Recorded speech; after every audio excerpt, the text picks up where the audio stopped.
Hello friends, காலையில் ஒரு ஹெல்த்தியாக சாப்பிட்லான்ட்டு ப்ரெட்டு வாங்கி வச்சுருக்கேன். சூப்பர் ப்ரெட்டு, நல்ல ஹெல்த்தியான ப்ரெட் தான். அந்த பாருங்கள், கோதுமை ப்ரெட் தான். அதுக்கு ஜாம் எடுத்து வச்சுக்கேன். இது ஜாம் ஹெல்த்தியான்னு கேட்காதீங்க, எனக்கு உண்மையாக ஹெல்த்தி. இது பூனேயில் வாங்குது, என் பையன் வாங்கிட்டு வந்தான் டூருக்கு போகும்போது. இது என்னென்னா நம்ம ஸ்ட்ராபெரியிலே செஞ்சுதான். சரி, என்னடா நல்லாயிருக்கும், ஸ்ட்ராபெரியில் போய் செஞ்சுக்கிட்ட போய் வாங்கி வந்தேன்னு டேஸ்ட்டு பார்த்தோன்னா அப்படி டேஸ்ட்டுங்க. அப்படியே ஸ்ட்ராபெரியை வெட்டி வெட்டி வச்சுருந்தாங்க.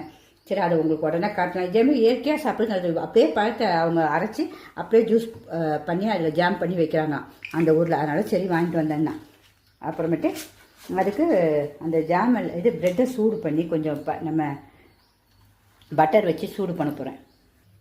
பட்டர் போட்டாச்சு, ஏன்னா நம்ம சாப்பிட்ற சாப்பாடு ஹெல்த்தியாக இருக்கணும்.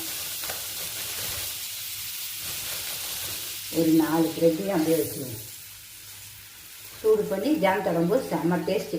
யார் அப்படி சாப்பிட்டீங்கன்னு கமெண்டில் எழுதுங்க. பிடிச்சிருந்தா லைக் பண்ணுங்கள். சூப்பராக சூடு பண்ணியாச்சு. நம்ம பட்டர் போட்டு இன்னும் அப்படியே எடுத்து வச்சு வேண்டாம் ஒன்றுனா பிளேட்டில். இந்த ப்ரெட்டில் கொஞ்சம் தான் இருக்கும், ஆனால் ஹெல்த்தி, உடம்புக்கு ரொம்ப. கோதுமை ப்ரெட்டு நல்ல விலையும் கொஞ்சம் ஜாஸ்தி, 85 ருபீஸோ என்னமோ நினைக்கிறேன். அதுமாதிரி இதுமாதிரி ஹெல்த்தியாக வாங்கி சாப்பிடுங்க காலைல டிஃபனுக்கு. இப்போ நம்ம இந்த ஜாமே வச்சு எடுத்து சாப்பிடுவோம். ஃபஸ்ட்டு திட்டினேன், ஏன்டா ஜாம் வாங்கிட்டு வந்தேன்னு. நமக்கு உடம்பு கெடுதியாடான்னு. மம்மி நீங்கள் சாப்பிட்டு பாருங்கண்ணா. அதேமாரியே பாருங்கள், இந்த ஜாம்லேயே அப்படி இருக்குது. யார் பூனைக்கு போனாலும் வாங்கிட்ட மாரி ஜாம் கண்டிப்பாக வாங்கிட்டு வாங்க. ரொம்ப சூப்பர். நானும் திட்டினேன். அப்புறம் ஏன்டா கூட 2 வாங்கிட்டு வந்துடலாமான்னு கேட்டேன். மம்மி நீங்கள் இப்போ தான் வேணான்னு திட்டினீங்க, அதுக்கு ஏன்னா உண்மையாகவே செம்ம டேஸ்ட்டுங்க. அதுக்காக தான் அப்படி கேட்டேன், வாங்கிட்டு வந்திருக்காம ஐயான்னு.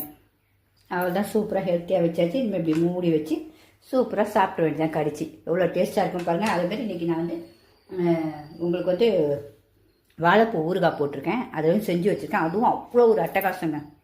அந்த வாழைப்பூ ஊறுகாவே போய் பாருங்கள், என் லிங்கில் இருக்கும். செம்ம சூப்பராக இருந்துச்சு, செம்ம டேஸ்ட் இருந்துச்சு. அதான் உங்களுக்கு காட்டிட்டேன். இப்படி பாட்டில் எடுத்து வச்சா நமக்கு 1 மாதம் கிடையாது. நமக்கு ஃபாரினில் நம்ம பிள்ளைங்க இருந்தாலும் இதுமாரி கொடுத்து விட்டா அவங்க ஹெல்த்தியாக ஆரோக்கியமாக சாப்பிடுவாங்க வச்சு.